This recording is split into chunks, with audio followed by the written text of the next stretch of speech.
It was 2 below last night. It's going to be 8 below tonight. This is the Black Hills of South Dakota. My name is Dean. And it sounds like we're in for some perfect ATV or UTV riding weather. The Black Hills is a wonderful place to ride all year long. Whether you have a UTV or an ATV, maybe not if you have an off-road motorcycle, but for most people it's a good place to ride. As a general rule, the riding isn't too difficult unless you make it so. There's places where there's not much snow, and there's other places where there's lots of snow, so you have some variety there. But there are some things to keep in mind if you decide to come to the Black Hills and ride in the wintertime. And one of those is seasonal closures. About 25% of the trails in the Black Hills are closed in the wintertime. The Forest Service does this for wildlife management, winter habitat, and other reasons. Some of us disagree with that policy. We don't think it's necessary, but we don't make the rules. The Forest Service does. We've yet to see an animal that's been bothered by an ATV or a UTV rider. You will see animals in the distance generally, but they often really don't, they're not too concerned with riders, and if this were a problem, why do they allow snowmobiling? Which brings me to the second point. Snowmobile trails are generally off limits for ATV and UTV and other wheeled vehicles. There are places where you can legally cross them, but as a rule, if you have a wheeled vehicle, you can't be on a snowmobile trail as long as there's snow on the ground. This makes sense. It's a good policy. We don't disagree with it or anything else. So aside from that, that leaves a lot of open areas where you can ride. The only other thing to consider is in the Black Hills, and this is an all-season consideration, is there is a mix of public and private land. If private land is posted, you can't go on it, and don't. And if it is private land and it's not posted, tread lightly. Don't go and leave a bunch of trails on some person's private property. That's just common sense. And keep it in mind. As a rule, the biggest issue you might have in the Black Hills is finding a place to park. Now, this doesn't seem like it should be a big issue, but there are places near the snowmobile trailheads where you can park, but there's no place to ride from them.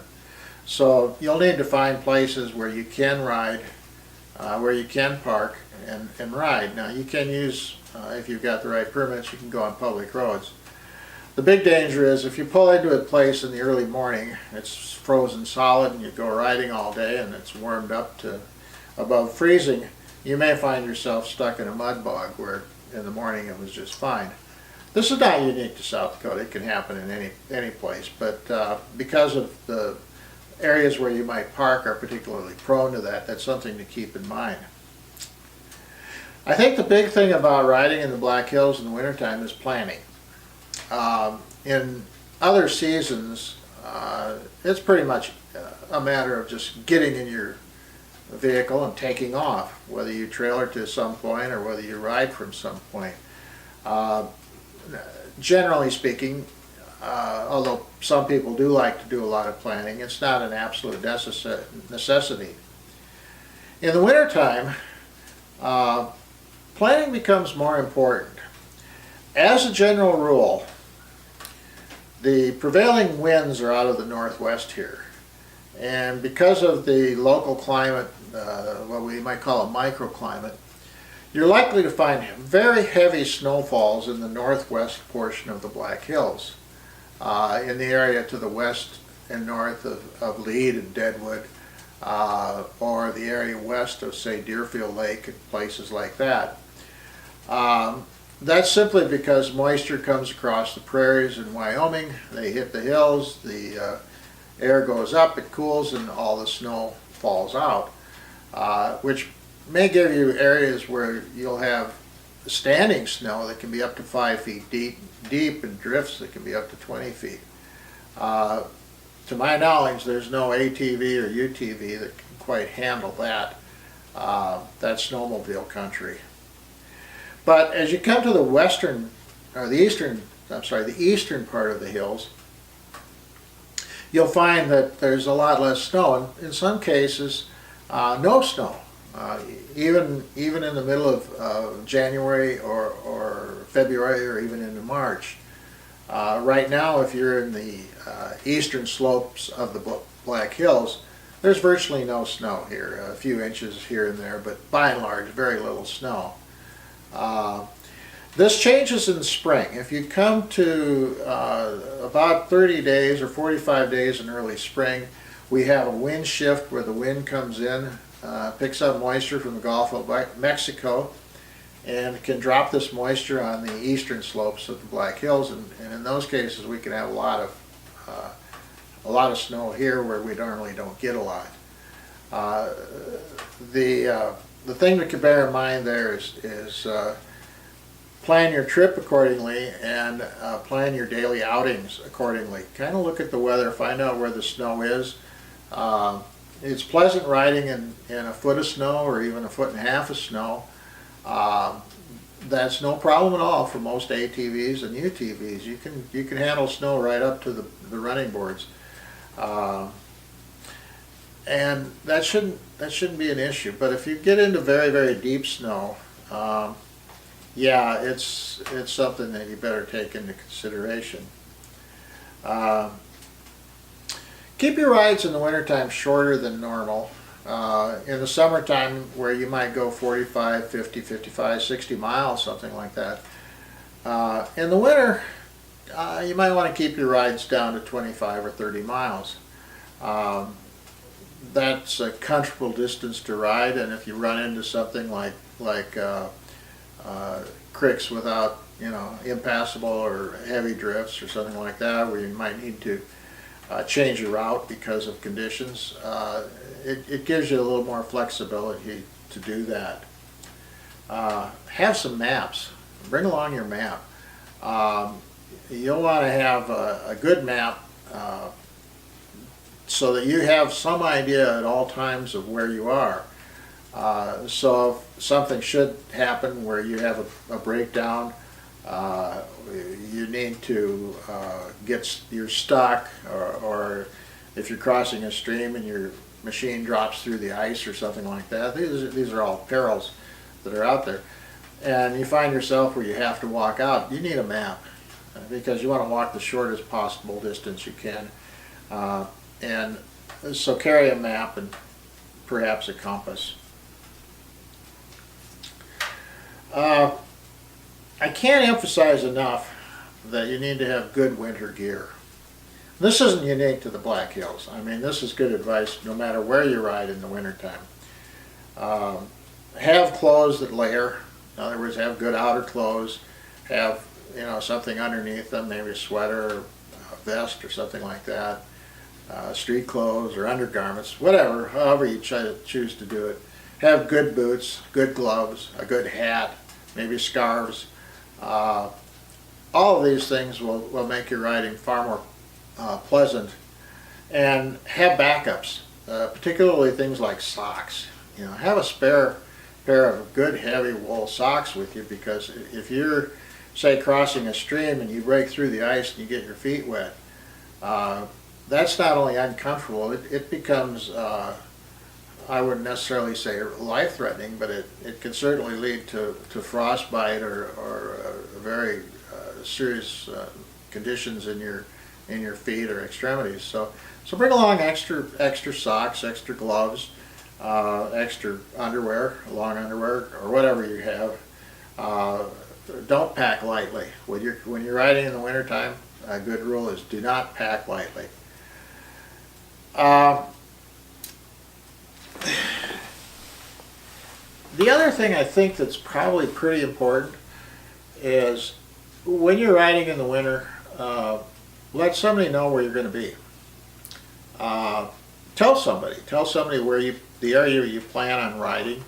That way, if you don't show up in a reasonable time and people start to miss you, at least they'll have some idea where to look. Again, this is probably good advice for anywhere at any time, but in the Black Hills, don't forget we got a lot of trees, and you're not going to be out in the prairies where somebody can easily spot you. You're going to be somewhere where it might be hard for somebody to find you.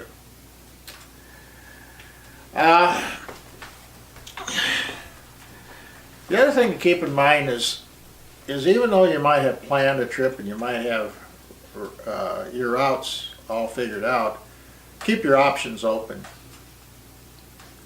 And be aware that you may run across a route that looks fine, and then you get out there and you find out the snow is 4 feet deep, or you find out that the only place that you can cross a creek, the water's not frozen and 3 feet deep. So you might have to reroute, and you need to be a little flexible on that. And again, if you have a good map or a useful GPS, that'll help you out there. The other thing is keep in mind your skill levels. If you come from an area like Iowa or Minnesota or Wisconsin or Kansas, wherever, you may not have an occasion to do a lot of side hill riding.